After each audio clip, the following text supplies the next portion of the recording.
جرب المنيو كامل من كشري الزعيم، وكمان اقول لكم على كنز. يلا بينا نبدا. انا جبت بقى كل حاجه. اول حاجه معانا الكشري العادي، ده اصغر حاجه عامل 22 جنيه. بيجي معاه كيس صلصه وكيس دقه وكيس شطه ومعلقه. قول بسم الله كده. بالنسبه للحجم فهو كويس. ندوق الاول كده نشوف بس ايه جوده الحاجه. نفسي اكل كشري بسلطه. بسم الله. لا الجوده كويسه، الحاجه مش معجنه قوي. مشكلتي مع المكرونه والحاجات دي ان هي بتبقى معظم الوقت معجنه. الشطه ده محدش ليه دعوه بيه عشان ده بيطلع مولع في الاخر بقى عند بتوع الكشري. نحط دقه بقى ونحط شويه الصلصه ونرجع لكم.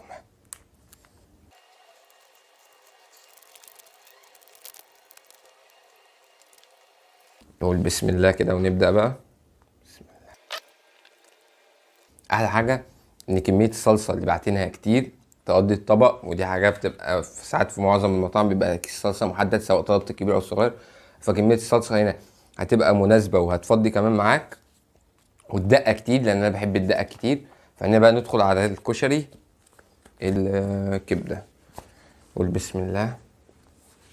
بالنسبه لحجم الكبده لا معقول، لان لو فكرتها طبقه بسيطه لا، حجم الكبده كويس. الطبق ده وسط سعره 50 جنيه. نقول بسم الله كده وناخد معلقه من تحت لفوق. بسم الله. فين الكبده؟ كميه الكبده كويسه، جوده الكبده متوسطه مش وحشه، بس زياده ملح شويه، فمش من النوع اللي بيحبش الملح الزياده قوي في الاكل. بص بقى بالنسبه للصلصه والكلام ده فعلى ما اعتقد اختيار يعني، بس اهم حاجه جوده الكشري اللي دقناه والكبده كويسه فعادي. نخش بقى على تاني حاجه. بسم الله. معانا طاجن لحمه وطاجن فراخ. طب ثواني بقى عشان كده الدنيا زحمت مننا، نلمها ونرجع لكم تاني. للاسف هو مش كاتب عليهم، فانا وانتوا هنكتشف سوا. في هنا بقى تريكاه لقيت عندهم ودي حاجه جامده يعني، اللي هو وش موتزاريلا. فانا بصراحه اصلا الطاجن في العادي يعني مش من عشاقه، بس الطاجن الموتزاريلا بالموتزاريلا هيبقى جامد. وفي معلومه مش عارف اجيبها ازاي، الفراخ اغلى من اللحمه. يعني مش عارف ازاي يعني اللحمه دي جودتها عامله ازاي. يعني عندك ده لسه هنشوفه ايه، لو فراخ ب 45، لو هتحط عليه جبنه من على الوش يبقى 20 جنيه زياده. الفراخ اللحمه ب 40 وهتحط عليه جبنه يبقى 60. فنقول بسم الله كده ونكتشف ده انهي طاجن. بس بصراحه الريحه من هنا جامده، ده اللحمه. بسم الله كده. ما كنت عايز اخد يعني، عايزين بس معلش يعني اسفين ان انا على اللقطه، عايزين بس ناخد حته موتزاريلا كده.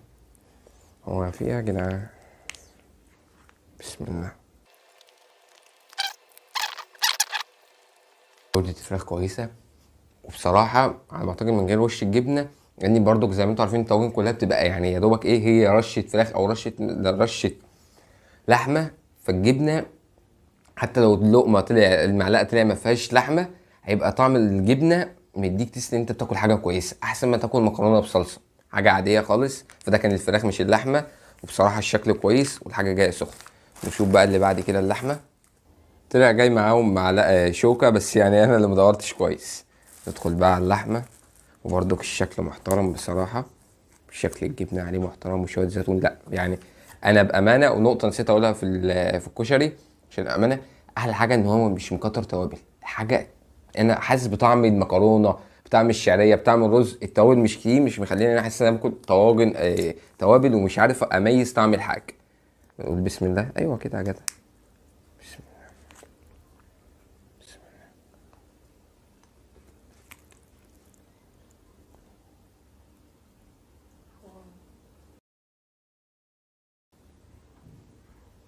لو ان الاكل بارد بس هي بتشد. وشدة الموتزاريلا دي تدل على ان الجودة اللي مستخدمينها ممتازة بصراحة. بصراحة المكان عجبني جدا، فهنديله في الاكل ده كله 9/10 بصراحة. كاسلوب بقى معاملة الزباين نديله 7/10. المهم القصة اللي انا كنت عايز اقولها لكم ايه، انا حافظها والله بس للاحتياط. استغفر الله الذي لا اله الا هو الحي القيوم واتوب اليه. هتقولها 3 مرات، ربنا سبحانه وتعالى بيغفر لك الذنوب. ذنوبك اللي انت عملتها كلها. طبعا مفيش بني ادم معصم من الذنوب، وطبعا مش بقولك الحديث ده عشان تروح تعمل ذنوب وترجع تقول الحديث، يعني الله اعلم، الواحد ممكن هو بيعمل الذنب يموت ما يلحقش يستغفر عنه. حاول انت قبل ما تنام، اول ما تصحى الصبح او ما ترجع تنام تاني، تقولها 3 مرات الصبح و3 مرات بالليل، وربنا يجعلها في ميزان حسناتي وحسناتكم يا رب، ودي تبقى ميزان حسنات لينا وليكم. وطبعا لو عجبك الفيديو الجميل ده يعني شير ولايك كده وظبط الدنيا، عشان الدنيا بقى لها كام يوم واقعه وانا موقف. السلام.